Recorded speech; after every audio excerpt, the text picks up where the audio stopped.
talk about Pokemon Go, which everyone here is playing and right now talking about.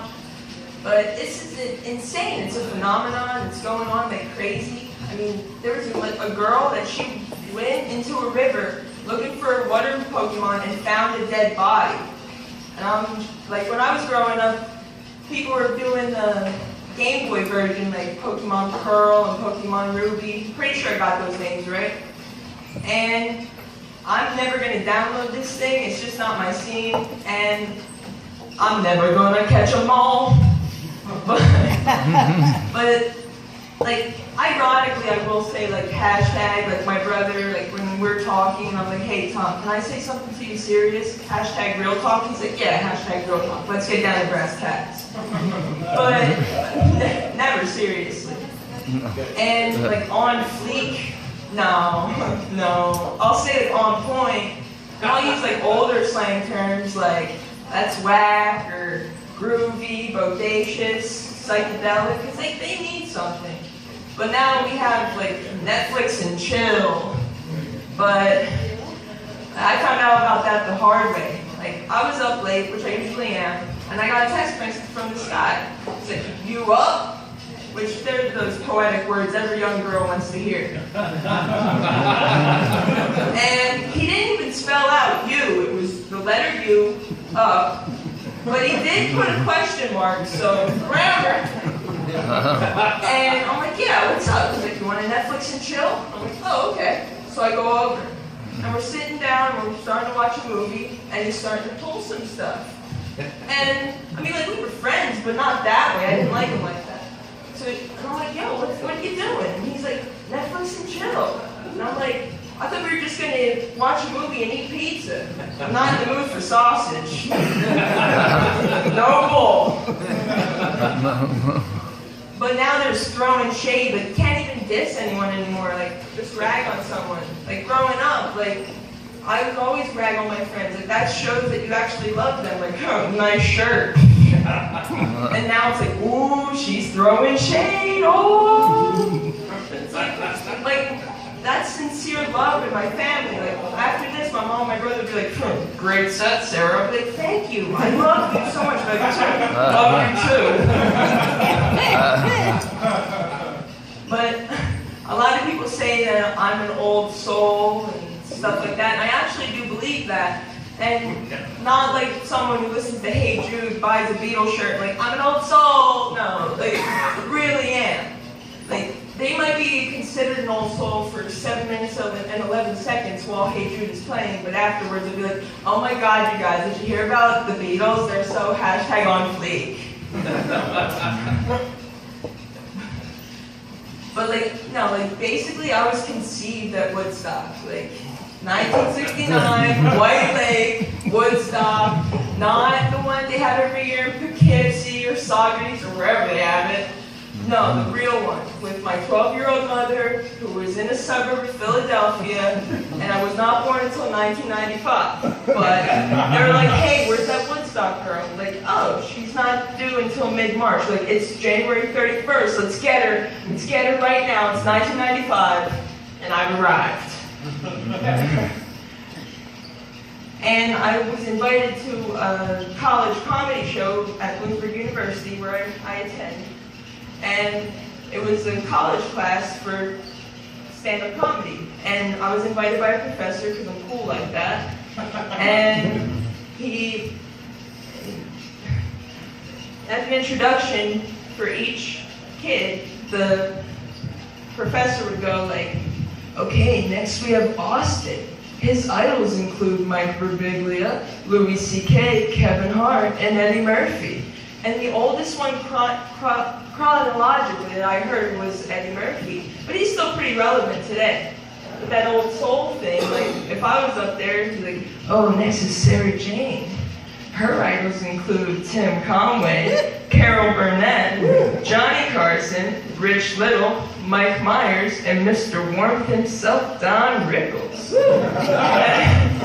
And some of you are like, who are those people? And the other of you are like, she just Googled them for this thing. She doesn't know who they are. but I really do. Like, that's why I'm standing up here.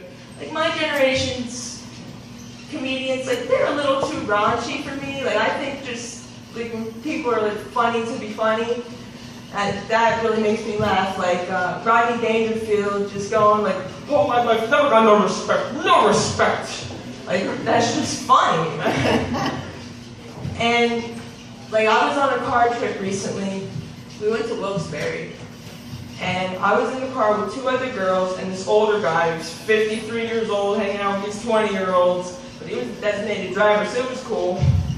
And, like, we were just changing the radio from different stations, and I was jamming to, like, an 80s tune, like, she's got an invisible touch. And then they changed it on me to some rap song I've never heard before, current. Like, I like rap, but back when it was called hip-hop and stuff like that. But now, this one went like, money, hoes, chains, drank, smoke, fading, ayy, just listing stuff he likes. He's a rapping mogul. Like, I could do that, like Palma, Cartney, Frank Sinatra, Austin, Powers, Poodles, oh, ow. But I seriously do, like, get down on some elevator music. Like, I'll hear it, and I'll be like, do, do, do, do, do, do, do. I'm like, oh, here we go. Let's raise this mother, whoop. But my brother, I've mentioned him before, but he's 15 years older than me. And I like to rag on him, you know, throw some shade. And just, like, edge him on and just say things that I shouldn't know, and it just eats away at him. So I went over to his house, dropped his kids off because we were babysitting, and then I was going to come in with a buddy, and I mean, hey, can I borrow some sunscreen? He's like, sure. And you could tell he had a fun night the night before, just a little hungover, like, hey kids, come on, Sarah, go in the back. And so we were in his backyard, and he's getting his sunscreen.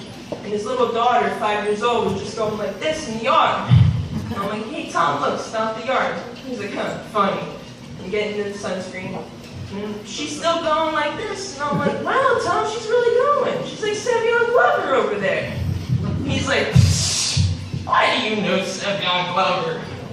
I'm like, because he's in Shuffle Along, making up the musical sensation of 1921 and all that followed. He's like, oh, what's that, Broadway? I'm like, yeah, but it's pretty cool.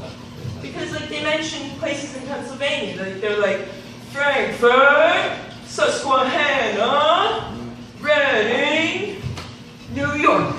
He's like, oh, Broadway, is that what you're going to do now? It's like, I just make these egregious things that I'm going to do, and I'm going to be, like, here tonight. I'm like, oh, you know what? I'm going to go to the Selinsgrove, and Lauren Michaels is going to be in the freaking audience. I'm like, you know what? Give me that girl. I want her. Her on SNL for this season. Get it done. And I'm like, yeah, huh? Yeah, Tom, I'm going to be on Hamilton. He's like, oh, really? I'm like, yeah. Work, Angelica, work, Liza, and Becky. Michelle, your sister's the greatest city in the world. It's like, oh, you're gonna have to score me some tickets. So, like, you have to spend $10,000 and wait 3 years just like everybody else. But, like, ever since I was around 6 years old, I've gone to, like, Broadway musicals and plays and stuff, and I've always loved them. But I hear, like, one time I did hear someone say, like, oh, that musical was good, but it's not realistic enough. Yeah, because everyday life is like, hey, Sarah, what are you doing? I'm just going for a walk. Hey, Sarah, what are you doing? I'm just going for a stroll. Sarah, yeah, Mike? What are you doing? What are you doing? Well, if you really want to know, let me tell you. And I'm walking, and I'm walking, and I'm walking down the street.